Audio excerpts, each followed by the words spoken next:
She disappeared without a trace until the billionaire CEO saw her again with a baby that looked like him. Is he mine? The question hung in the air between us like a blade.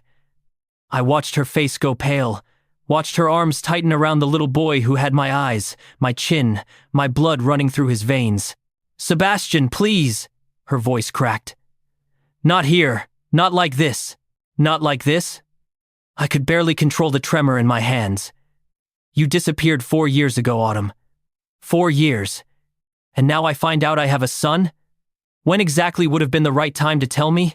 The boy looked up at her, confused by the tension crackling between two strangers in the middle of a crowded gala. "Mommy, who is this man?" She held him closer, and I saw it then. The fear in her eyes, the same fear that must have driven her away all those years ago. But beneath it, something else, regret, pain, and a question that mirrored my own. Can we survive the truth? My name is Sebastian Hart, and the woman standing in front of me, holding a 3-year-old boy with my distinctive silver-gray eyes, is Autumn Davies. The love of my life, the woman I've searched for across 4 agonizing years, and apparently, the mother of my child. A child I never knew existed.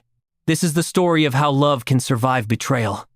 How truth can shatter and heal at the same time, and how sometimes the people we think abandoned us were actually trying to save us. But I'm getting ahead of myself. Let me take you back to where it all began, to the moment my carefully constructed world came crashing down around me.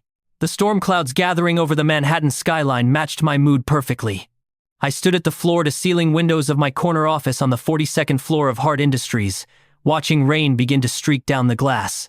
Below me, the city pulsed with its usual frenetic energy. People rushing to meetings, deals being made, fortunes won and lost. From up here, it all seemed so small, insignificant. 4 years. 4 years since Autumn Davies walked out of my life, leaving nothing but a handwritten note that I'd read so many times the paper had grown soft at the creases. I'd kept it in my desk drawer, a reminder of the one thing money couldn't buy back. Time. Trust. The woman I loved. "I can't survive in your world. Please don't look for me." 14 words that had haunted me for 1,460 days. "Mr. Hart." My assistant's voice crackled through the intercom. "The car is ready for the gala. You asked to leave by 6. I glanced at my watch. The Global Sustainable Architecture Awards. Normally, I'd send a representative to these things. Hart Industries was the primary sponsor, sure, but my presence wasn't required. Except this year, my PR team had insisted. "Good optics," they'd said. "Show the human side of the tech billionaire. Connect with the environmental community." I'd agreed because my calendar was full of obligations anyway. One more made no difference. "Tell Michael I'll be down in 5 minutes." I straightened my tie, grabbed my jacket, and took one last look at the city below. Somewhere out there, Autumn was living a life I knew nothing about. I'd tried to find her. God knows I'd tried. The best investigators money could buy had come up empty. She'd vanished like smoke. Eventually, I'd had to accept that she didn't want to be found. That whatever we'd had, whatever I'd thought we were building together, hadn't been enough to make her stay. The gala was being held at the Riverside Convention Center, a building designed with sustainable materials and powered by solar technology. My company had helped fund its construction 3 years ago. The irony wasn't lost on me. I built green buildings and clean energy solutions, trying to save the world, but I couldn't save the one relationship that actually mattered. Michael, my driver of 6 years, held the door open as I slid into the back of the town car. The rain had intensified, turning the city streets into rivers of reflected neon. "Traffic tonight, Mr. Hart," Michael said as we pulled into the flow. "Might take 40 minutes. "That's fine." I pulled out my tablet, intending to review quarterly reports. Instead, I found myself staring at the screen without seeing it. My mind drifted, as it often did, to Autumn. We'd met 5 years ago. She'd been hired as the lead landscape architect for Hart Industries' new eco-friendly headquarters. I'd sat in on the design presentations, more out of obligation than interest. Then she'd stood up to present her vision. I still remembered every detail of that moment.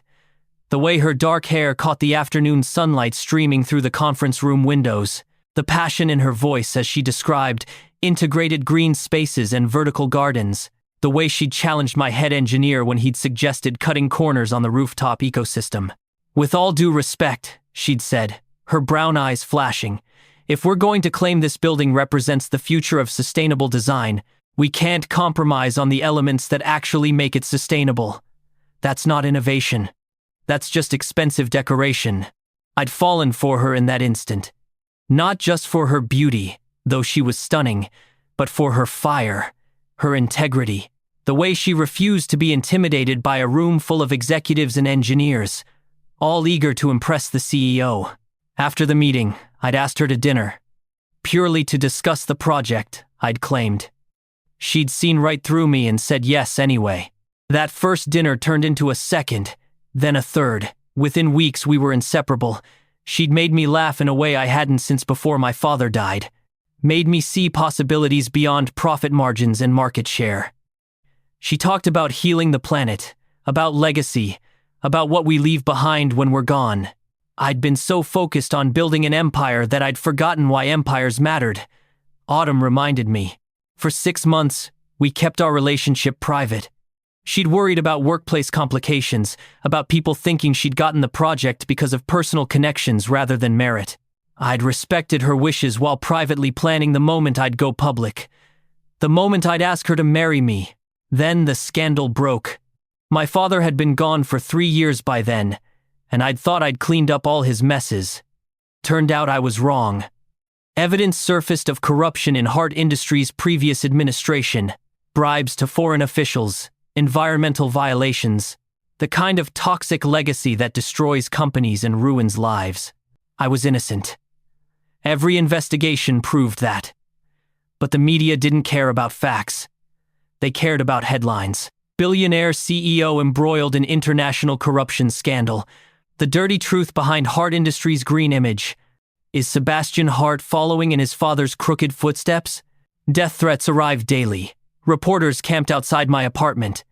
Every move I made was photographed, dissected, weaponized. I stopped sleeping, stopped eating, threw everything I had into clearing my name and saving my company. Autumn stood by me through the worst of it. Or so I thought. Then one morning, I woke up and she was gone. No warning, no explanation beyond that note. I can't survive in your world. Please don't look for me. The car slowed as we approached the convention center. Photographers lined the red carpet despite the rain, their cameras flashing like lightning. I took a deep breath, put on the mask I wore for these events, and stepped out into the storm. The next 2 hours passed in a blur of handshakes and small talk. I presented the Innovation in Sustainable Design Award to a team from Singapore, applauded politely for the other winners, smiled for photos, played the part of the successful CEO who had everything. Inside, I felt hollow. I was making my way toward the exit, done with my obligations for the evening, when I saw her. At first, I thought I was hallucinating. 4 years of searching, of seeing her face in every crowd, only to realize it was a stranger. My mind playing cruel tricks, but this time was different. She stood near the far side of the ballroom, partially hidden by a marble column. She wore a simple navy dress, elegant and understated. Her dark hair was shorter than I remembered, falling just past her shoulders instead of down her back. She was laughing at something someone had said, her head tilted in that way I'd memorized. Autumn. My heart stopped, then started again, hammering so hard I thought my ribs might crack. I moved toward her without conscious thought, drawn like a magnet. People tried to stop me, to congratulate me on the award presentation, but I barely registered them.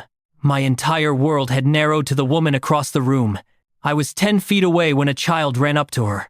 A little boy, maybe 3 years old, with dark hair and chubby legs. He wrapped his arms around her legs and she bent down, scooping him up with the practiced ease of a mother. I stopped walking. The boy turned his head, looking out at the crowd with curious eyes. Silver gray eyes. My eyes. The world tilted. Sound became muffled, like I was underwater. I stared at the child, cataloging every feature with the precision I usually reserved for business deals. Dark hair with a slight wave. Check. Square jawline. Check. The distinctive eye color that ran in the Hart family for 4 generations. Check. The mathematics was brutal. 4 years since Autumn left. A child approximately 3 years old. Oh God. Autumn must have sensed my stare because she looked up. Our eyes met across the ballroom, and I watched the color drain from her face. Her arms tightened around the boy, protective and instinctive. I crossed the remaining distance between us. Each step felt like walking through concrete. Autumn. My voice came out rough, strangled. Sebastian. My name was barely a whisper on her lips. What are you doing here? I'm the primary sponsor. The words came automatically. I think the better question is, what are you doing here? And who is this? I looked at the boy, who was studying me with open curiosity. Up close, the resemblance was undeniable. He had my eyes, my chin, the same stubborn set to his mouth that I saw in childhood photos of myself. This is Asher, Autumn said quietly. Her voice trembled slightly. My son. Not our son, my son. The omission hit like a physical blow. How old is he? Autumn's eyes filled with tears, but she didn't look away. 3.5. 3.5. Which meant she'd been pregnant when she left, had probably known she was pregnant when she left. The rage that swept through me was white-hot and ice-cold at the same time. Can we talk? I managed to keep my voice level, but barely. Privately? Sebastian. I don't think. Please. The word came out broken. Just give me that much. Autumn looked around the crowded ballroom, then down at Asher. She seemed to make a decision. There's a terrace through those doors. She nodded toward the far wall. 5 minutes. She set Asher down, and I watched as an older woman appeared, seemingly from nowhere. The woman had Autumn's eyes, her facial structure.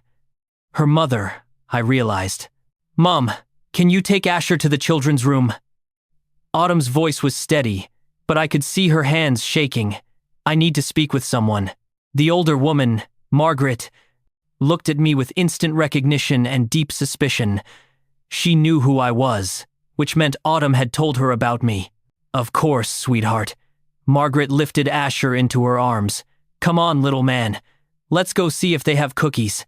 Asher waved at Autumn as they walked away, then turned his curious gaze to me one more time before disappearing into the crowd. The terrace was mercifully empty, rain keeping the other guests inside. The covered area provided some shelter, but I could feel the spray of water on the wind. The city stretched out below us, lights twinkling in the storm. Autumn stood with her back to me, gripping the railing. Her shoulders were tense, her breathing rapid. Is he mine? I asked the question that was tearing me apart. She didn't turn around. Yes. 1 word. 3 letters. My entire world rearranged itself. I have a son. I'd missed 3.5 years of his life. First words, first steps, birthdays, every milestone, gone. Why? The question came out as a whisper. Why didn't you tell me? Now she turned, and I saw tears streaming down her face. Because I was terrified, Sebastian. Because your world was eating you alive, and I couldn't let it eat him too. So you just disappeared? You took my child and vanished? I was protecting him. Her voice rose, then caught. I was protecting both of you. From what? I stepped closer, my own control fraying. From me? You thought I'd be some kind of threat to my own son? From the media. From the death threats and the cameras and the people who were trying to destroy you. Autumn's composure cracked completely. I watched what that scandal did to you, Sebastian. I saw you stop sleeping, stop eating, become a shell of yourself. And I was pregnant and terrified, and I knew that if anyone found out, if the press got hold of it, they'd turn my baby into a headline. She wiped her eyes with shaking hands. You don't understand what that kind of scrutiny does to people. What it takes from you. Then tell me. I fought to keep my voice level. Help me understand how you could make a decision like this without even talking to me. Autumn was quiet for a long moment. When she spoke again, her voice was softer, heavy with old pain. I had a sister. Sarah. She was 2 years younger than me. When she was 16, she fell in love with a boy. He recorded them together without her knowledge. Intimate moments, private moments. Then he shared the videos online when she broke up with him. I remembered this vaguely from the background check I'd done when I first hired her. A family tragedy. It went viral, Autumn continued. Within hours, millions of people had seen the most private moments of my sister's life. The comments were vicious, cruel beyond imagination. She couldn't go to school, couldn't leave the house. People recognized her on the street, shouted terrible things. A tear rolled down her cheek. 3 months later, she took her own life. She was 16 years old, Sebastian, and the internet had turned her into entertainment. A cautionary tale, a punchline. Oh, Autumn, I felt my anger falter in the face of her pain. So when I saw what the media was doing to you, when I imagined them finding out about us, about the baby, she shook her head. All I could see was Sarah. All I could imagine was my child's face on tabloid covers. Strangers dissecting his existence, making him part of the spectacle. Her eyes met mine, desperate for understanding. I know it was wrong to leave without telling you. I know I stole something from you that I can never give back, but I was 26 years old, pregnant, and absolutely terrified. And the one time I tried to call you during the worst of the scandal, you were so overwhelmed you could barely speak. So I convinced myself I was doing the right thing, that I was protecting him, protecting you from one more complication you didn't need. I stood there, processing this information, understanding her fear while simultaneously grappling with the magnitude of what I'd lost. You should have trusted me, I said finally. You should have given me the chance to protect you both. That's what people who love each other do, Autumn. They face the hard things together. I know, her voice broke. I know that now. But fear makes us do irrational things, and I was so scared, Sebastian, more scared than I'd ever been in my life. The rain intensified, drumming against the terrace roof. We stood in the spray of it, both of us soaked in more ways than one. What's his name? I asked quietly. His full name. Autumn hesitated. Asher James Davies. Not Hart. She hadn't given him my name. I wanted to, she said, reading my expression. But I was afraid it would make him easier to find. Easier for someone to connect him to you. I closed my eyes, fighting the wave of emotion threatening to overwhelm me. When I opened them again, Autumn was watching me with an expression I couldn't quite read. I want to know him, I said. I want to be his father. I know I've missed 3 years. I know I can never get that time back. But I want whatever time I have left. I want to be in his life, Autumn. In whatever capacity you're willing to allow. She studied me for a long moment, weighing my words against her fears. He's a good kid, she said softly. Smart, curious. He loves building things, taking them apart to see how they work. He asks a million questions a day. She smiled despite her tears. He has your mind. Does he know about me? Does he know he has a father? I've told him that his daddy loves him very much but lives far away. Autumn's voice was gentle. I didn't want him to think he wasn't wanted, Sebastian. Whatever you think of me, please believe that. I don't know what I think of you right now. The honesty felt brutal but necessary. I'm angry. I'm hurt. I'm overwhelmed. But I also understand that you were dealing with trauma I knew nothing about, that you made an impossible choice in an impossible situation. I ran a hand through my rain-dampened hair. I need time to process all of this, but I also need to meet him. Really meet him, not as a stranger at a gala, but as his father. Autumn nodded slowly. Okay. We're staying at the Riverside Hotel tonight. Tomorrow you could come by. We could tell him together. Tell him what, exactly? The truth. That you didn't know about him. That I made a mistake. That you want to be part of his life now. Autumn's eyes were red but clear. He deserves the truth, Sebastian. Age-appropriate truth, but truth nonetheless. I agreed, and we exchanged numbers. The same numbers we'd had 4 years ago, both of us realizing we'd kept them all this time. Neither of us had moved on as completely as we'd pretended. As we walked back inside, I caught a glimpse of Asher in the children's room, building something elaborate out of blocks. My son, the child I'd never known existed until an hour ago. Margaret saw me looking and positioned herself between us, protective as a lioness. She didn't trust me. Fair enough. I'd have to earn that trust, just as I'd have to earn the right to be Asher's father. I left the gala in a daze. Michael asked if I was all right. I told him I was fine, an automatic response that bore no resemblance to reality. Back in my penthouse, I stood at the same windows where I'd stood earlier, looking out at the city. The storm had passed, leaving the streets washed clean and glistening. I pulled out my phone and looked at the contact I'd saved. Autumn. After 4 years of silence, her name was back in my phone, and with it, a son I'd never known about. I opened my laptop and pulled up the article about the gala. There were photos from the evening. I scrolled until I found one of Autumn receiving her award. And there, in the background, barely visible, was a small boy with dark hair watching his mother with pride. Asher. I enlarged the photo, studying every pixel of my son's face. He had Autumn's nose, her smile, but those eyes, those were pure heart. I'd spent 4 years building Heart Industries into an ethical empire worth billions. I'd cleared my name, restored my reputation, made more money than I could spend in 10 lifetimes. But sitting there, looking at a photo of a child I'd never held, I realized I'd been bankrupt in all the ways that actually mattered. Tomorrow, that would change. Tomorrow, I'd meet my son. And somehow, I'd figure out how to be the father he deserved, even though I'd already missed so much.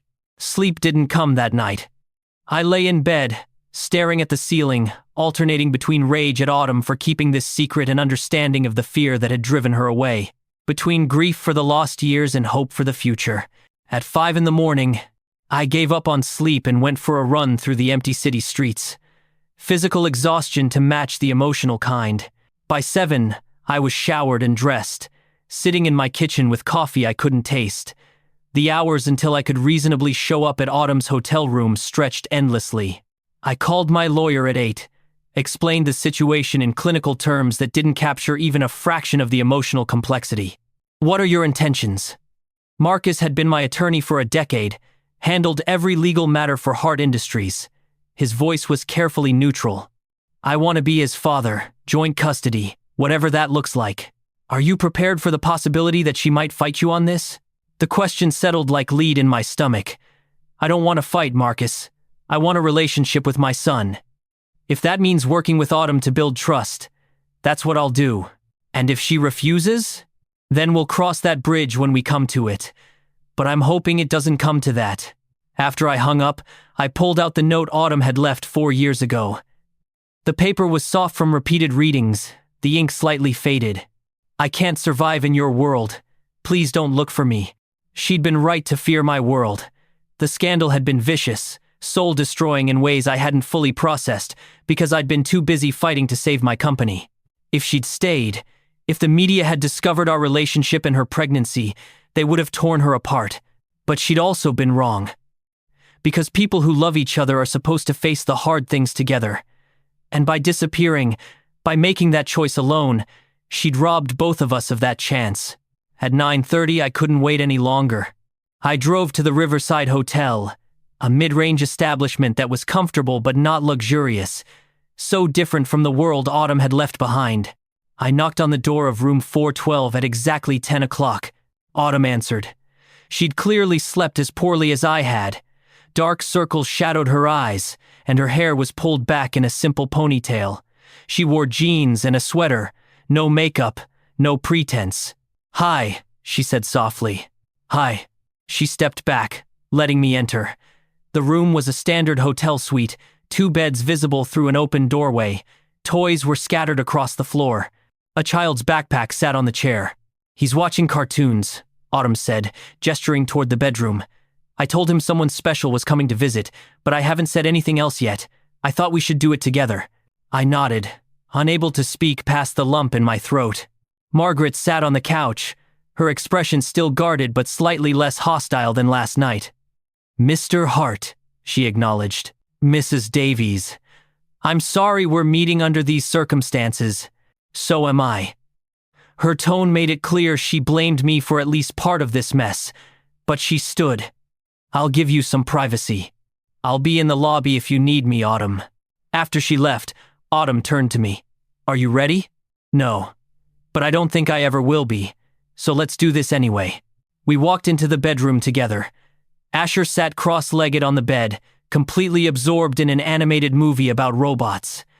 He looked up when we entered, and his face broke into a smile. Mommy. Then he saw me, and curiosity replaced the smile. Are you the special visitor? I am. I crouched down to his eye level, my heart hammering. My name is Sebastian. It's very nice to meet you, Asher. He tilted his head, studying me with those silver-gray eyes. You have eyes like me. I do. We have the same eyes. Autumn sat on the bed beside Asher, and I could see her gathering courage. Baby, she said gently. Remember how I told you that your daddy loves you very much but lives far away? Asher nodded solemnly. Well, something very special happened. Autumn's voice wavered slightly. Sebastian is your daddy. He didn't know about you before, but now he does, and he wants very much to be part of your life. I watched my son process this information. His brow furrowed in the same way mine did when I was thinking through complex problems. You're my daddy? I am. My voice came out rough with emotion. I didn't know about you, Asher, but now that I do, I want to spend as much time with you as possible. If that's okay with you, can you build robots? He asked, with the straightforward logic of a 3-year-old. I can. I build lots of things. Solar panels and computers and green buildings. Asher's eyes widened. That's so cool. Can you teach me? I would love to teach you. Tears blurred my vision, and I didn't bother to hide them. I would love that more than anything. Then it's okay.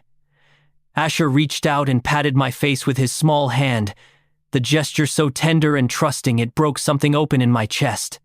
You can be my daddy. And just like that, with the uncomplicated acceptance of childhood, Asher let me into his life. The next hour was surreal.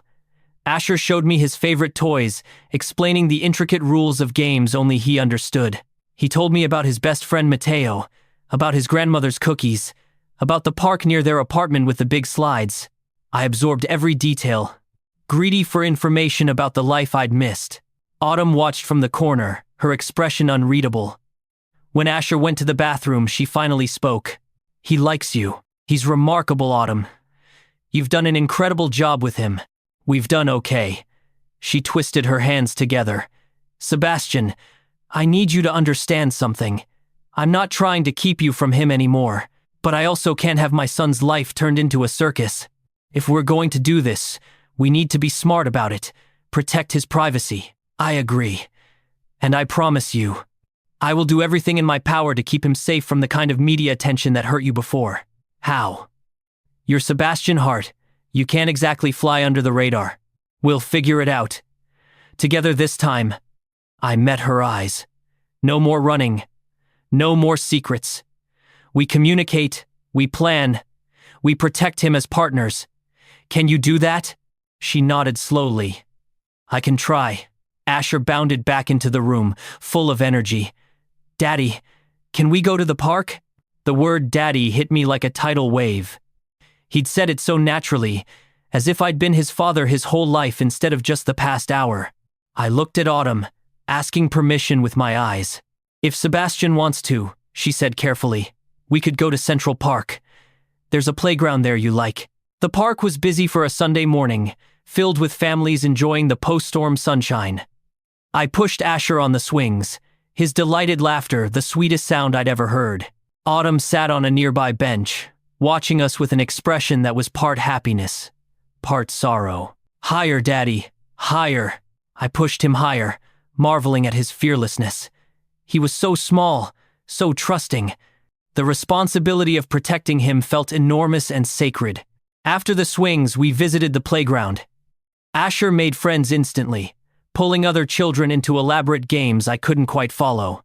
I stood to the side with Autumn, both of us watching him play. He's very social, I observed. He is. Makes friends everywhere we go. Autumn smiled softly. Gets that from you. You were always good with people. Was I? I felt like I've been performing for years. Being who people expected rather than who I actually am. She glanced at me. And who are you actually? I don't know anymore. The admission felt vulnerable. I thought I was building something meaningful.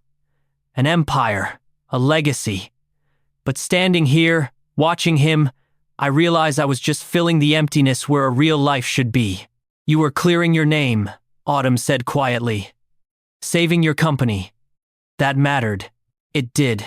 But it shouldn't have been the only thing that mattered. Asher ran over, breathless and grinning. Daddy, Mommy, watch this. He ran back to the jungle gym and performed what was apparently an impressive hanging maneuver. We applauded, proud parents watching their child. The normalcy of it was stunning. A few hours ago, I didn't know I had a son. Now I was clapping for jungle gym tricks and pushing swings and feeling more complete than I had in 4 years. As the afternoon wore on, Asher's energy finally flagged. He climbed into my lap on the park bench, his small body heavy with exhaustion. Tired, buddy? I asked. He nodded against my chest. Will you read me a story when we get back? I would love to. Back at the hotel, I read Asher 3 picture books about space exploration. He fell asleep before the 3rd one was finished, his hand clutching my finger. I sat there for a long time, just watching him breathe. My son. This perfect, extraordinary person who carried half my DNA and all of my heart. Autumn appeared in the doorway. He's out? Completely. We should let him sleep. She gestured for me to follow her out to the main room. I carefully extracted my finger from Asher's grip and followed her, leaving the door cracked so we could hear if he woke. Thank you for today, Autumn said once we were seated on opposite ends of the couch. You were wonderful with him. It's easy to be wonderful with a kid like that.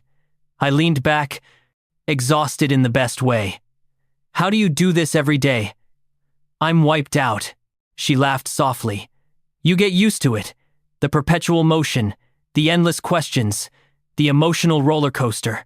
It becomes your new normal. I want this to be my normal too. I turned to face her fully. I want to be part of his daily life, Autumn. Not just weekend visits or holidays. I want bedtime stories and breakfast routines and all of it. Her expression grew guarded.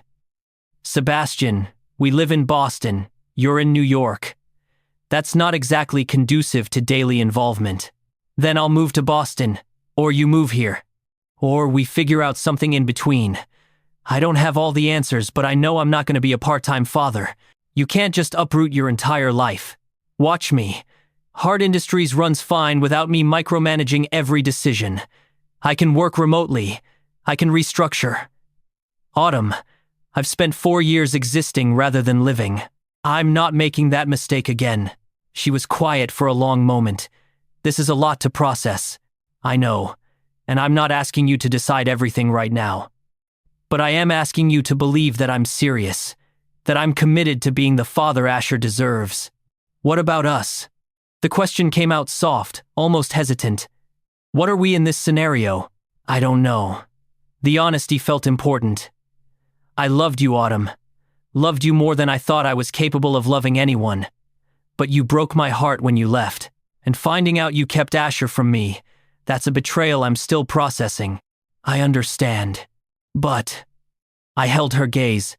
You're the mother of my child. You're someone I once loved, might still love if I'm being completely honest.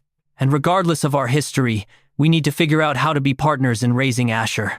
Whether that ever becomes more than co-parenting, I don't know. Right now, I think we both have a lot of healing to do. Agreed. Autumn's eyes were bright with unshed tears. For what it's worth, Sebastian, I am sorry. Sorrier than I can ever express. I made choices based on fear, and I hurt you in ways I can never take back. You did, and I'm angry about that. But I also understand that fear makes us do irrational things. I saw what that scandal did to me. I can only imagine how it looked from the outside, especially with your history. It was terrifying, she admitted. Every day, I watched you being destroyed piece by piece, and I knew that if I stayed, if anyone found out about us, about the baby, it would get so much worse. You should have told me anyway.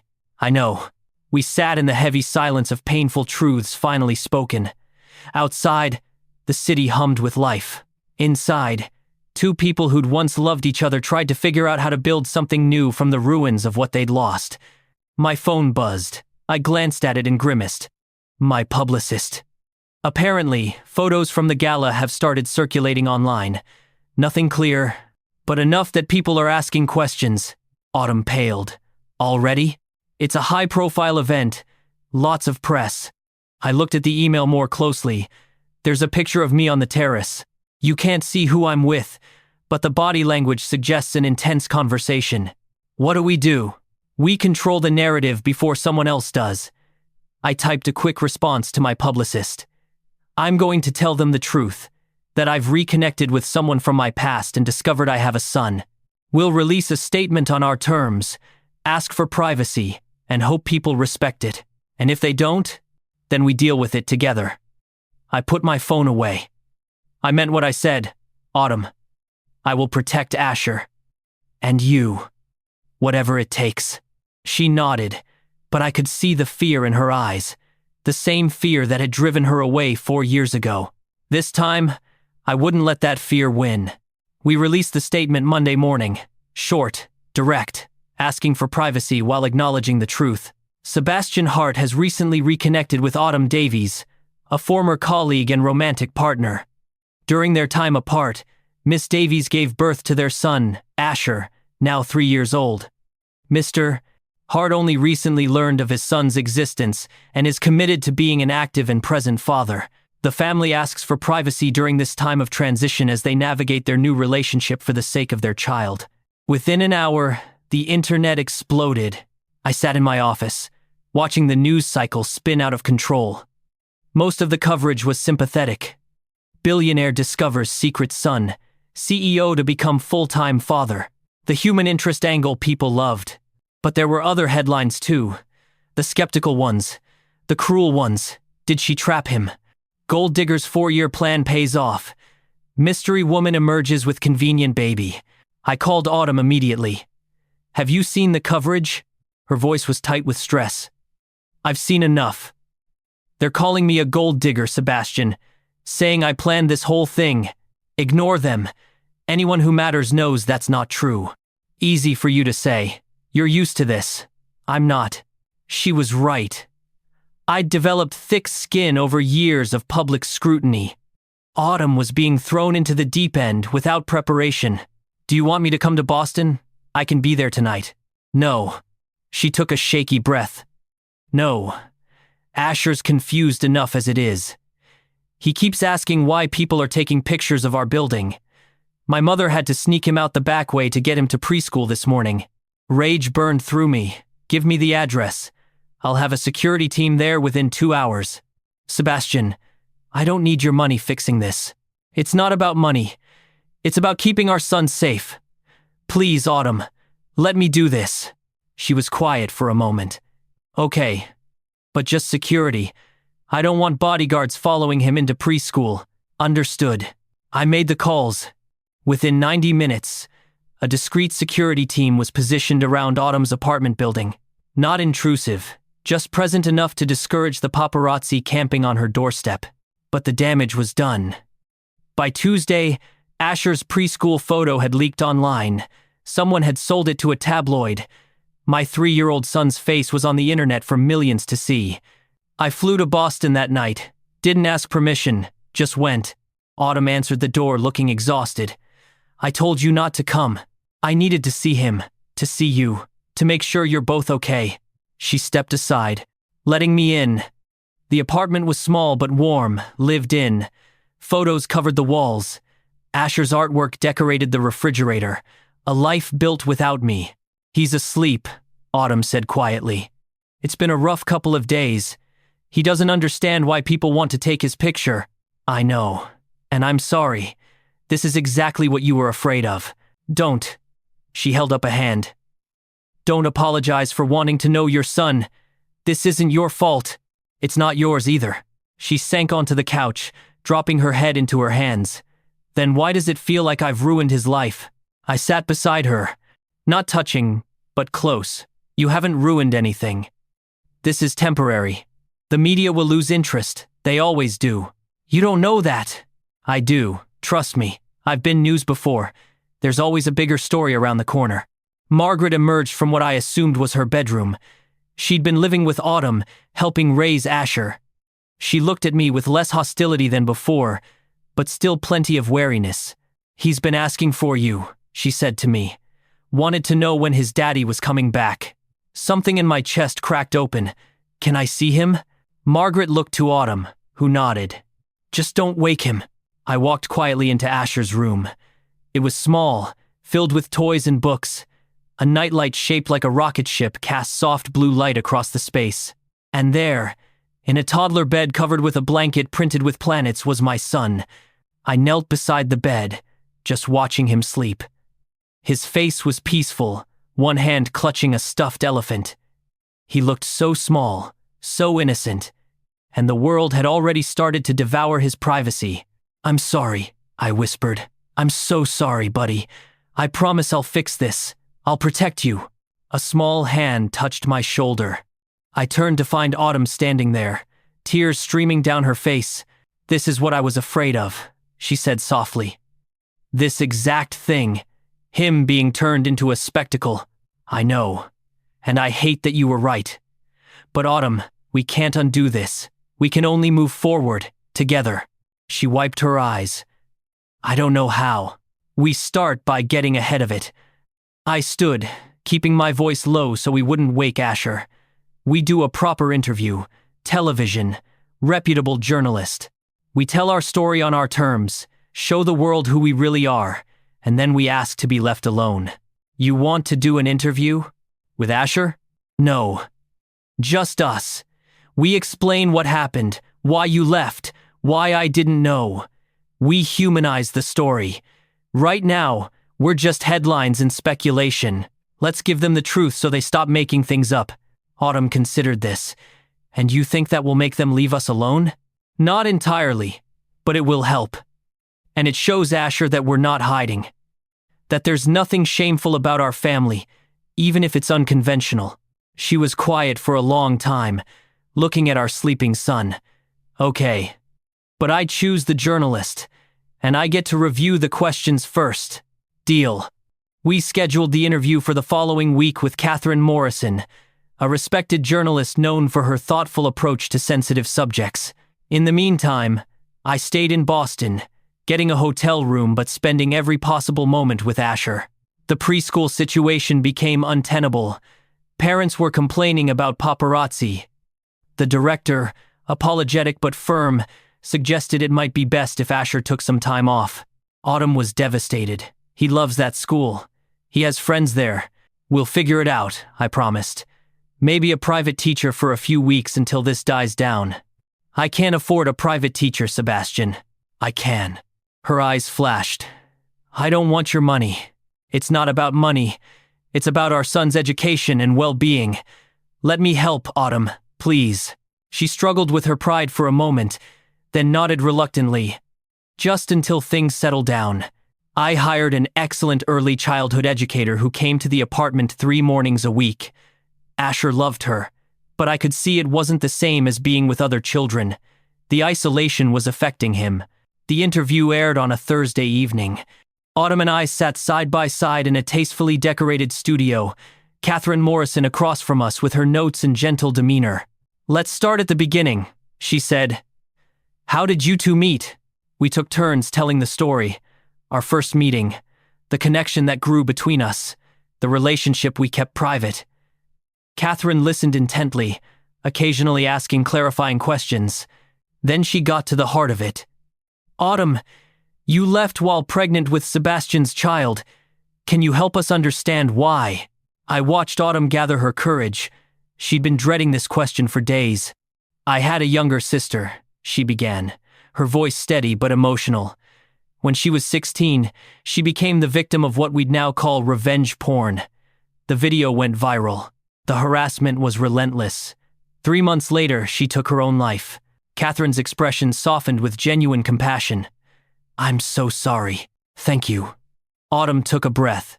"When Sebastian was going through his scandal, when I saw how vicious the media could be, that trauma came rushing back. And when I found out I was pregnant, All I could think about was protecting my baby from that kind of scrutiny. She looked at me, then back at Catherine. I was also young and scared. I convinced myself that Sebastian would be better off without the complication of a pregnant girlfriend during the worst crisis of his life. So I left, and I know now that it was the wrong choice. That I should have trusted him. But fear made me irrational. Sebastian, Catherine turned to me. You had no idea Autumn was pregnant when she left. None. I thought she'd simply decided she couldn't handle the pressure of my world. Which hurt, but I tried to respect what I thought was her choice. And when you discovered Asher's existence at the gala 2 weeks ago, I paused, letting myself feel the emotion of that moment. It was like being hit by lightning, seeing this little boy with my eyes, realizing Autumn had been raising our son alone for 3 years.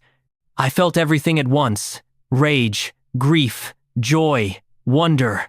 Are you angry with Autumn? The question was direct. I appreciated that. I was, I said honestly. I felt betrayed. Cheated out of years I can never get back. But I also understand that she was operating from a place of deep trauma and genuine fear. Anger is part of my process. But it's not the whole story. What is the whole story? I looked at Autumn. The whole story is that we're two imperfect people who made mistakes. But we created something perfect together. Asher. And now we're doing our best to give him the stable, loving family he deserves, even if it doesn't look traditional. Autumn, do you still have feelings for Sebastian? She didn't hesitate. Yes. I never stopped loving him. But love alone isn't enough. We have a lot of work to do, trust to rebuild. We're in therapy, individually and together, trying to figure out how to be good co-parents first. Whether we can ever be more than that, I don't know. The interview continued for another 30 minutes. Questions about Asher, about our plans for custody, about how we were handling the media attention. We answered everything honestly, holding nothing back. At the end, Catherine asked one final question. What do you want people to understand about your situation? Autumn and I looked at each other. I nodded for her to go first. I want people to understand that fear can make you do things you never thought you'd do, she said. I'm not proud of keeping Asher from Sebastian. But I was a traumatized young woman trying to protect her baby the best way she knew how. I hope other people in impossible situations can see our story and know that it's never too late to tell the truth. It's never too late to try to make things right. And you, Sebastian? I want people to understand that family comes in all forms, I said. That mistakes don't have to be permanent. That with honesty and effort and commitment, broken things can heal. And most importantly, I want people to respect our privacy. We've told our story. Now we're asking to be left alone to live it. The interview aired to positive reception. The narrative shifted. We weren't a scandal anymore. We were a family trying to navigate a complicated situation with grace. The paparazzi didn't disappear entirely, but they backed off significantly. Asher was able to return to preschool after a 2-week absence. Life began to settle into a new rhythm. I flew back and forth between New York and Boston 3 times a week, restructured my role at Heart Industries so I could work remotely more often. My executive team thought I'd lost my mind. My mother was thrilled I'd finally found something more important than work. The 4th weekend after the interview, I took Asher to the Boston Children's Museum, just the 2 of us. Our first real outing as father and son without Autumn as a buffer. He held my hand as we walked through exhibits, his excitement contagious. In the construction zone, he built an elaborate structure out of foam blocks, explaining the engineering principles with the seriousness of a tiny architect. This part holds up this part, he told me, pointing. Like the buildings you make, Daddy. Exactly like that. You're a natural engineer, buddy. Is that why I'm so good at building? Definitely. You got that from me. He beamed with pride, and I felt it again. That overwhelming love that made everything else in my life seem trivial by comparison. Over lunch in the museum cafe, Asher asked the question I'd been dreading. Daddy, why didn't you live with me and Mommy before? I set down my sandwich, giving him my full attention. Because I didn't know about you, buddy. Your mommy was scared of some bad people who were being mean to me, so she moved away before you were born. She was trying to protect you. Are the bad people gone now? Most of them. And the ones who aren't, well, Daddy's gotten much better at handling them. He considered this with the gravity of someone much older than 3. I'm glad you know about me now. Me too, Asher. Me too. Do you love Mommy? The question caught me off guard. I do. I love her very much. Then why don't you live with us? It's complicated, I began, then stopped. Asher deserved better than dismissive adult phrases. Your Mommy and I are still figuring out how to be together. We love each other, and we both love you so much. But sometimes grown-ups need time to fix things that got broken. Does that make sense? He nodded slowly. Like when I broke my robot and Grandma had to fix it? Exactly like that. Will you fix it? I'm trying, buddy. We both are. That night, after I dropped Asher back at the apartment, Autumn walked me to the door. He asked me today why we don't live together, I said. She leaned against the doorframe. What did you tell him? The truth. That we're working on fixing things. Are we? Her voice was soft, vulnerable. Working on fixing things? I think so. I mean, we're co-parenting well. We're both in therapy. That's progress. But is it enough? I don't know. Is it? She looked at me with those eyes that still undid me. I miss you, Sebastian. Not just as Asher's father. I miss you. The way we used to talk for hours about everything and nothing. The way you'd make me laugh when I was stressed. The way you saw the world. I miss you too. Every single day. So, what do we do about it? I stepped closer. We keep doing what we're doing. Building trust. Learning to communicate better. Showing up for each other and for Asher. And maybe, if we do that long enough, we figure out if we can be more than co-parents. And if we can't, then we'll still be the best co-parents we can be. Because Asher deserves that, regardless of our romantic status. She nodded, blinking back tears. You've changed, you know. You're more open, more emotionally available. Having a son tends to do that. Forces you to confront the things you've been avoiding. Like feelings? Exactly like feelings. She smiled through her tears, and for a moment, we just stood there. Close enough to touch, close enough to kiss, but neither of us moved. Not yet. We both knew it. Not until we were sure. I'm going to look for an apartment here, I said. In Boston. So I can be closer. See Asher more regularly, without the constant travel. Autumn's eyes widened. That's a big step. He's worth it. You're both worth it.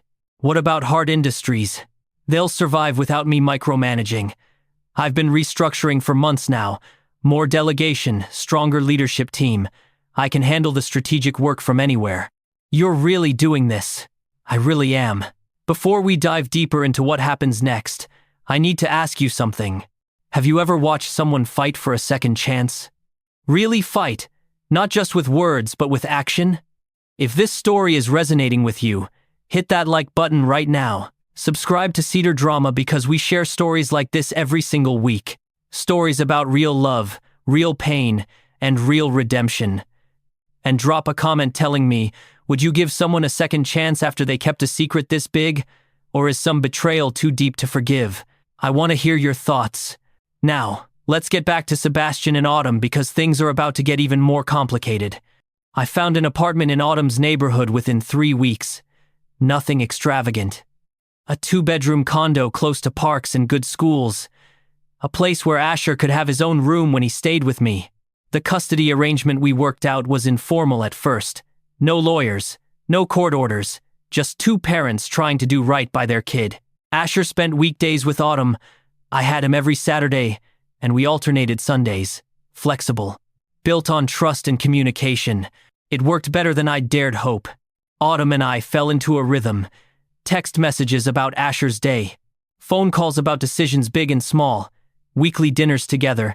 The 3 of us acting like the family we were becoming. Margaret, watching all this unfold, slowly warmed to me. One evening, while Asher was occupied with toys, she pulled me aside. You're good with him, she said. I wasn't sure you would be, coming from your world. But you really see him, love him. I do. More than I thought it was possible to love anyone. And my daughter? I'm working on it. Working on being worthy of a second chance. She studied me with sharp eyes. Autumn's been hurt enough. If you're going to break her heart again, do it now before everyone's in too deep. I'm not going to break her heart, Mrs. Davies. Not intentionally. I've spent 4 years regretting letting her go the first time. I'm not making that mistake again. Good. She nodded once, satisfied. Because that woman has given up everything for her son. She deserves someone who will fight for her the way she fights for everyone else. The words stayed with me. Autumn had given up everything. Her career trajectory, her independence, the life she might have had, all to protect Asher. I started to notice the little things. The way her apartment, while comfortable, was worn. The way she always wore the same rotation of clothes. The way she checked price tags at the grocery store. One evening, after putting Asher to bed, I broached the subject carefully. How are you doing? Financially, I mean. Her back stiffened. We're fine. Autumn, I'm not judging. I'm asking because I want to help. I've missed 3 years of child support. Let me. I don't want your money, Sebastian. It's not about want. It's about Asher deserving the best opportunities, quality education, activities he's interested in, a college fund. I provide for him just fine.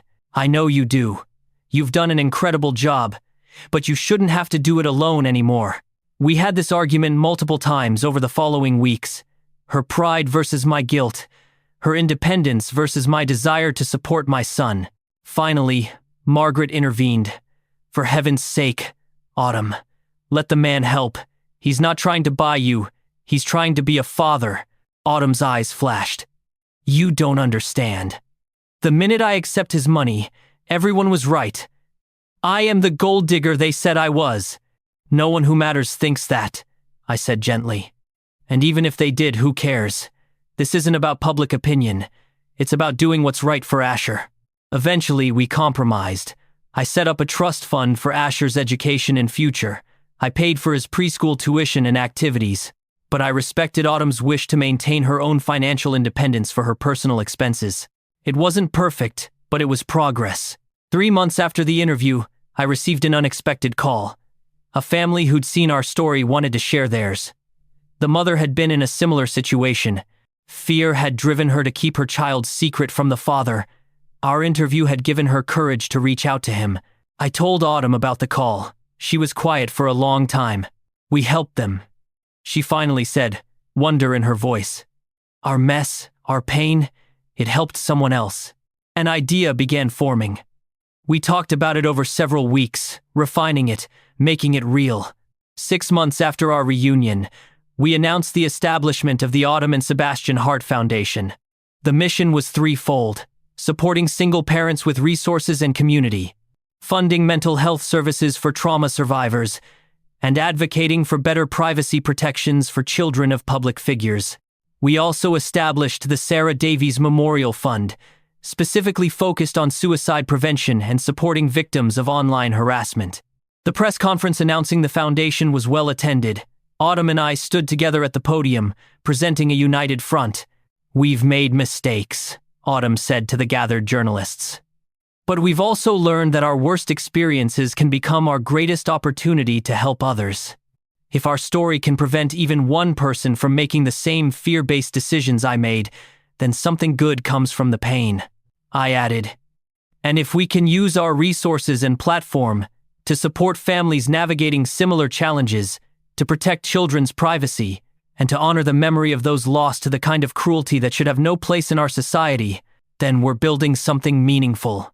The foundation launched to widespread support. Families reached out, sharing their stories. Donors contributed. We hired staff who understood trauma and single parenthood from personal experience. Working on the foundation together brought Autumn and me closer. Late nights reviewing grant applications, strategy sessions about program development, shared purpose beyond just parenting Asher. One evening, working late at the foundation office, we took a break. Autumn stood at the window, looking out at the Boston skyline. Do you ever think about how different things could have been? She asked. If I hadn't run. If we'd faced everything together from the beginning, all the time. But I try not to dwell on it. We can't change the past. She turned to face me. I robbed you of so much, Sebastian. First steps, first words. 3 years of bedtime stories and scraped knees and all those tiny moments that make up a childhood. You did. And I'm still angry about that sometimes. Grief comes in waves. How do you get past it? I'm not sure I do. I just keep moving forward.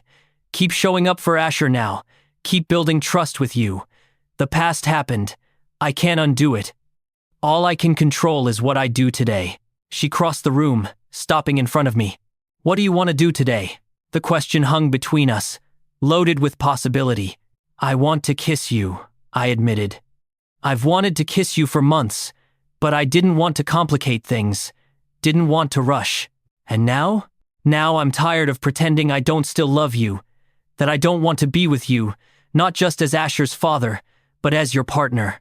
I'm scared, she whispered. Scared I'll mess this up again. Scared my fear will win. I'm scared too. Scared I'll fail you both.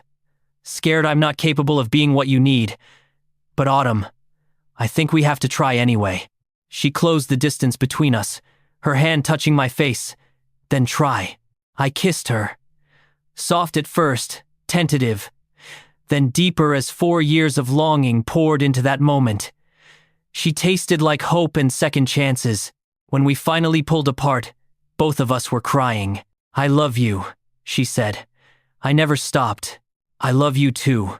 And this time, I'm not letting fear keep us apart. We took it slow after that. Actual dates, not just co-parenting meetups. Rebuilding the romance alongside the partnership. Letting Asher adjust to seeing us together as a couple, not just parents. He was thrilled. Are you boyfriend and girlfriend now? He asked one day with the bluntness of a 4-year-old. He just had a birthday, growing more perceptive by the day. We are, Autumn confirmed. How do you feel about that? I think it's great. Does this mean Daddy's going to live with us? Autumn and I exchanged glances. We'd been discussing exactly that. Would you like that? I asked. Yes. Then we'd be a real family. We're already a real family, buddy. But yes, I think Daddy moving in would be nice. The integration happened gradually. My clothes appeared in Autumn's closet. My coffee maker joined hers in the kitchen. My life intertwined with theirs until the separate apartment felt like an unnecessary expense. Exactly 1 year after our reunion at the gala, I asked Autumn to marry me. Not extravagantly. No photographers or public spectacle. Just the 3 of us at the park where I'd first pushed Asher on the swings as his father. I got down on one knee while Asher stood beside me, holding the ring box with the seriousness of someone guarding the crown jewels. Autumn Davies, I began, my voice thick with emotion. 4 years ago, I had a ring picked out for you. I was going to ask you to marry me, to build a life together. Then I lost you, and I thought I'd lost my chance at happiness. Tears were already streaming down her face, but life gave us a second chance. A beautiful, complicated, perfect second chance in the form of that little boy right there. I gestured to Asher, who beamed. You've taught me that love means showing up, even when it's hard. That family is built on honesty and trust and daily choice. That fear is a liar, but courage can heal almost anything. I took the ring from Asher. So I'm asking you now, in front of our son, will you marry me? Not to legitimize him, he's already completely and utterly mine. But because I want to spend every day for the rest of my life proving that love is stronger than fear. That broken things can be made beautiful again. That we are better together than we ever were apart. Yes, she sobbed. Yes, I'll marry me. Asher cheered as I slipped the ring onto her finger. We're getting married. We're going to be a real family. We already are, buddy, I said, pulling him into our embrace. We already are. The wedding happened 3 months later. Small, intimate. Just family and close friends at a garden venue outside Boston. Asher was our ring bearer, taking his job with adorable seriousness. Margaret walked Autumn down the aisle, both of them crying. My mother, who'd flown in from California, wept openly. When it came time for vows, Autumn went first. Sebastian, she began, her voice wavering but strong. I promise to choose courage over fear, to trust you with my whole heart, even when it's scary. To be honest with you, even when the truth is hard, to build our family on a foundation of communication and respect, and to love you fiercely and completely every single day for the rest of our lives. My turn. Autumn, I said, looking into those eyes that had captivated me from the first moment. I promise to be worthy of your trust, to protect our family without trying to control it, to see you, really see you, in all your strength and vulnerability, to be the partner you deserve and the father Asher needs, and to choose you every single day, in the big moments and the small ones. Then, because Asher was part of this union too, I turned to him. And Asher, I said, kneeling to his level, I promise to be the daddy you deserve, to show up for school plays and soccer games, to build robots with you and answer your million questions, to love you and protect you and help you become whoever you're meant to be. I love you, Daddy, Asher said, wrapping his arms around my neck. There wasn't a dry eye in the gathering. The reception was joyful, dancing and laughter and celebration of a family that had found its way through darkness into light. During our first dance, Autumn laid her head on my shoulder. Happy? I asked. Happier than I ever thought possible. She looked up at me. Thank you for not giving up on us. Thank you for being brave enough to come back. We danced, surrounded by people we loved, holding on to each other and the future we were building together. 6 months after the wedding, we had news. Autumn was pregnant. Asher was overjoyed at the prospect of being a big brother. He talked to Autumn's growing belly, telling his future sibling about all the important things, how to build the best block towers, which dinosaurs were the coolest, how Daddy made the best pancakes. This pregnancy was so different from the first. Together, supported, safe, I went to every appointment, held Autumn when morning sickness made her miserable, built the nursery with Asher's help, savored every moment I'd missed the first time. Our daughter, Eden Rose Hart, was born on a sunny morning in May. Asher, now 5 years old, met his sister with gentle wonder. She's so small, he whispered, touching her tiny hand. You were this small once, Autumn told him. Really? Really? And Daddy missed it. So you're going to help us with Eden, right? Show her everything? I'll be the best big brother ever, Asher promised solemnly. And he was. Before we get to where they are now, I want to pause for just a moment. If you've made it this far in the story, you're invested. You care about Sebastian, Autumn, and Asher. You want to know that broken families can heal, that mistakes don't have to be permanent. So here's what I need from you. Smash that like button if this story has touched your heart. Subscribe to Cedar Drama and hit the notification bell so you never miss a story about love, redemption, and second chances. And share this video with someone who needs to hear that it's never too late to make things right. Drop a comment and tell me, what moment in this story hit you the hardest? Now, let's see where this beautiful family is today. Jump forward 2 years. Asher is 7 now, in 2nd grade, thriving. Eden is 2, a whirlwind of energy and curiosity. We'd moved to a larger house in a quiet Boston suburb. Space for everyone, a yard for the kids to play in, an office where Autumn could work on her sustainable design projects, a workshop where Asher and I built increasingly complex engineering projects. On this particular Saturday morning, I found myself in the kitchen making pancakes while chaos swirled around me. Eden banging on pots with wooden spoons, Asher at the table drawing elaborate blueprints for a treehouse, Autumn stumbling in, hair mussed from sleep, reaching for coffee. Morning, beautiful. She kissed me, soft and familiar. Morning. Are those chocolate chip? Is there any other kind? Asher looked up from his drawings. Dad, I figured out the pulley system for the treehouse. Wanna see? Absolutely. Show me after breakfast. Eden toddled over, arms up. Up, Daddy, up. I scooped her up with one hand, flipping pancakes with the other. Autumn leaned against the counter, watching with a smile. What? I asked. Nothing. Just watching you juggle it all. You're good at this. At making pancakes? At being a dad. At being here. At being present. I set Eden in her high chair and crossed to Autumn, pulling her close. I had a good teacher. You showed me what it means to put family first. She rested her forehead against mine. We've come a long way. We have. Later that morning, the whole family attended the dedication of a new community center funded by our foundation. The building would provide services for single parents, childcare, job training, mental health support. Everything we'd learned families needed, made available in one place. Asher cut the ribbon, understanding that he was part of something bigger than himself. That his story, our story, was helping other families. Inside, we met some of the families who would benefit from the center. Single mothers working multiple jobs. Fathers fighting for custody. Parents trying to navigate systems that weren't designed for their situations. One woman, maybe 30 years old, approached us with tears in her eyes. "Thank you," she said simply. "I was in the exact situation you were in, Autumn. Pregnant and terrified and convinced I had to do it alone. Your foundation helped me tell the father. We're working it out now.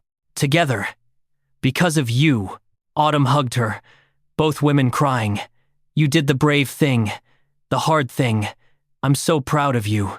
Watching this unfold, I felt the weight of purpose. We'd taken our pain and transformed it into something meaningful, something that helped others. That evening, after the kids were in bed, Autumn and I sat on the back porch. The sky was clear, stars emerging as darkness fell. "Do you ever regret it?" she asked. "The years we lost?" I'd asked myself this question 1,000 times. The answer had evolved.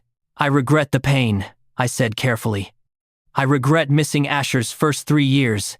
I regret that you had to do it alone. But everything we went through, all that pain and fear and struggle, it brought us here. To this house, this family, this life. So no, I don't regret the journey, even though parts of it were brutal." She took my hand, lacing her fingers through mine. "I used to have nightmares about losing you both. About my fear winning again. And now? Now I wake up every morning and choose courage. Choose trust. Choose us." We sat in comfortable silence, watching fireflies blink in the yard. Inside, our children slept safely. Around us, a life we'd built together from broken pieces. My phone buzzed with an email. The quarterly report from Heart Industries. The company was thriving under new leadership, doing more innovative work than ever, and I barely thought about it these days. "Everything okay?" Autumn asked, noticing my expression. "More than okay." I put the phone away, just realizing how completely my priorities have changed. 5 years ago, that report would have been the most important thing in my world. Now it's just numbers on a screen. What's the most important thing now? I pulled her close. This. You. Asher and Eden. The foundation. The life we're building. Family dinner and bedtime stories and the million tiny moments that make up a real life. Not a bad trade. Not bad at all. The following weekend, we took the kids to the coast, rented a beach house, built sandcastles and flew kites and lived in the moment. Asher, growing more thoughtful as he got older, asked me a question as we walked along the shoreline. "Dad, do you ever think about what would have happened if you hadn't gone to that gala? If you hadn't seen Mom?" The question stopped me. Sometimes. "Why do you ask?" "Because Mrs. Peterson at school says everything happens for a reason. But I don't know if I believe that. I think people make choices." "Smart kid. You're right. People do make choices. Your mom chose to go to that gala even though she was scared. I chose to walk across that ballroom even though I could have ignored her. We both chose to try again instead of letting fear win. I'm glad you made those choices." "Me too, buddy. Me too." That night, after the kids were asleep, Autumn and I walked on the beach under a full moon. "I've been thinking," she said, "about the foundation, about expanding." "Yeah? How so?" "International. There are families all over the world dealing with the same issues. Trauma, fear, single parents struggling alone. What if we could help them too? I love it. Let's make it happen." She smiled, that brilliant smile that still made my heart skip.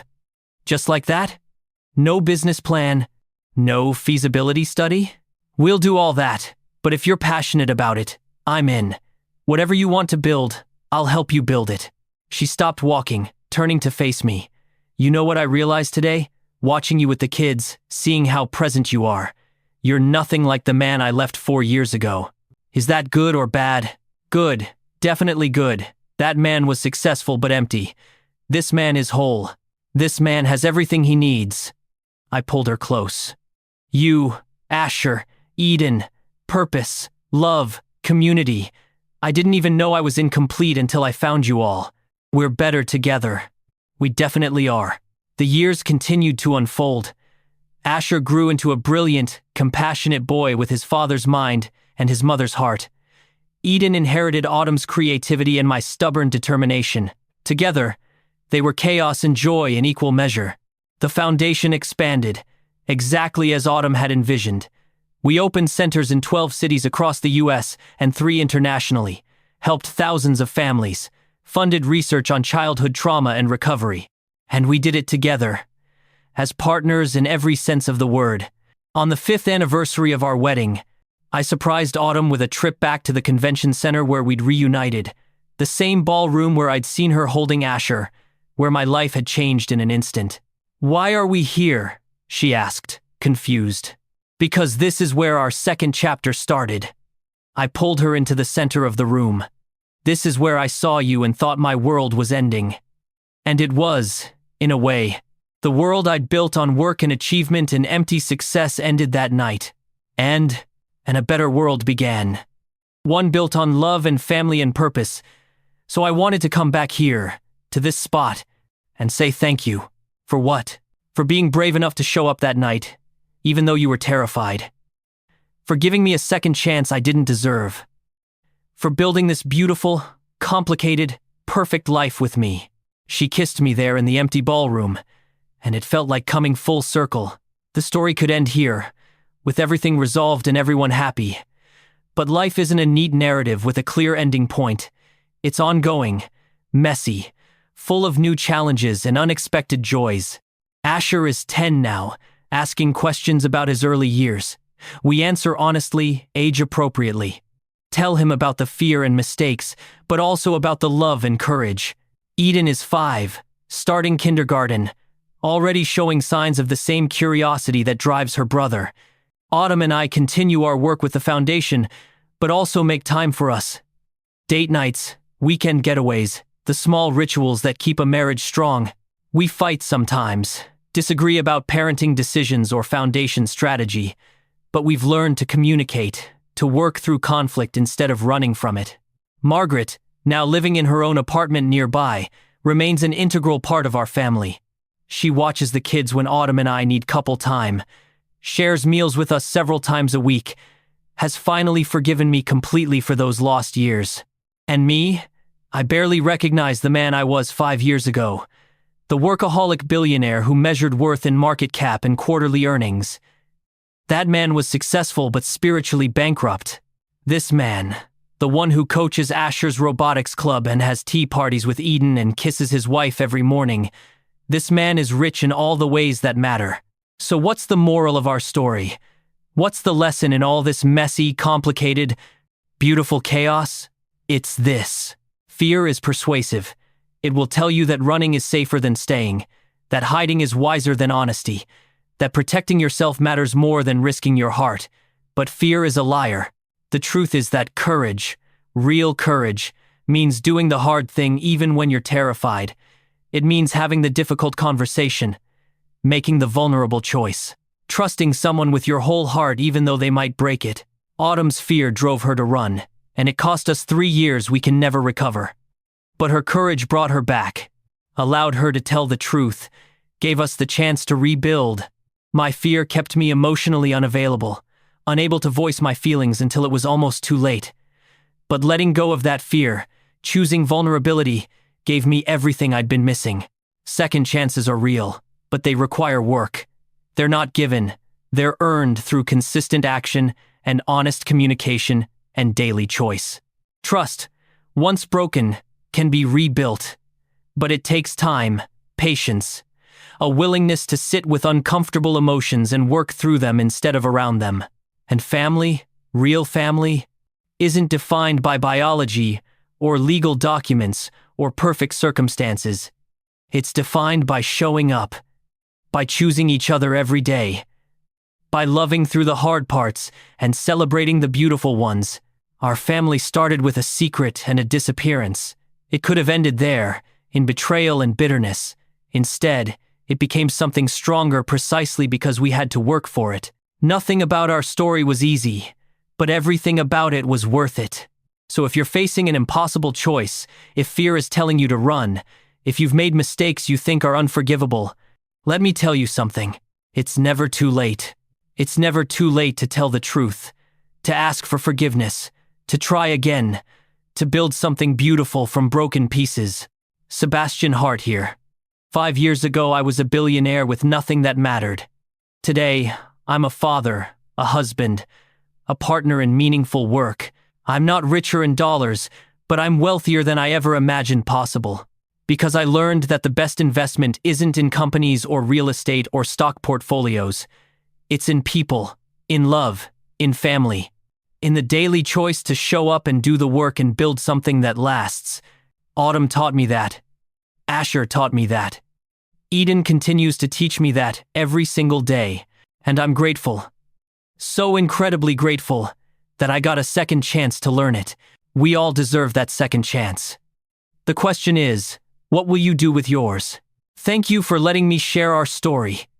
Thank you for being part of this community that believes in redemption and second chances and love that's stronger than fear. If this story moved you, if it made you think or feel or hope, I want to hear from you. Hit that like button right now. Subscribe to Cedar Drama if you haven't already, because we're building something special here. A community of people who believe that broken things can be made beautiful again. Share this video with someone who needs to hear it. Someone who's struggling with fear or regret. Someone who thinks their mistakes are permanent. Show them that change is possible. That families can heal. That love, real love, is worth fighting for. And leave a comment telling me your story. Have you gotten a second chance? Are you hoping for one? What would you do differently if you could go back? Your stories matter. They inspire others. They create connection. This is Cedar Drama, reminding you that your story isn't over. The best chapters might still be unwritten. The greatest love might still be ahead of you. The family you're meant to have might be waiting on the other side of courage. So be brave. Tell the truth. Do the work. Show up every day. Choose love over fear. Because in the end, that's all that really matters. Thank you for being here. Thank you for listening. And remember, it's never too late to come home. Until next time, this is your reminder that second chances are real, broken hearts can heal, and the greatest adventures often begin with the courage to try again.